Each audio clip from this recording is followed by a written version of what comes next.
Well, the first thing to do is to know your stuff, to learn as much as you can.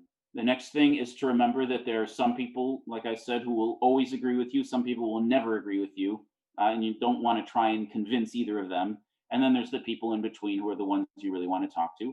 And when you do talk to people, if you're the sort of person who likes speaking out, you can write things, you can speak in a community, you can talk to the people you're friends with. You can join groups where you publicly speak out, so you can do it more formally or more informally. And whenever you do, try to implement those values of being smart and likable and reaching people where they are. If you're talking to somebody who cares about progressive liberal values and human rights, talk about Israel's record on human rights. If you're talking to someone who's more right leaning and is more concerned about security issues, talk about security issues. You're talking to someone from the Christian club, you can talk about Israel's history with Christianity and with different religions.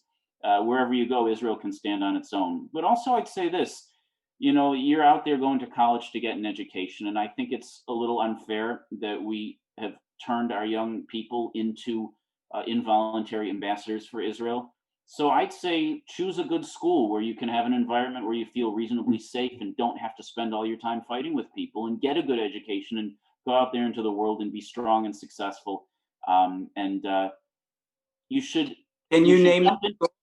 Can Mhm. you name that school? Well, there's so many schools out there, and the ones that get the most publicity tend to be the ones that have the most problems. But there are a lot of schools out there where people are having good experiences too. And I'd say for me, speaking out about these things brought me a sense of peace because it was bothering me not speaking out.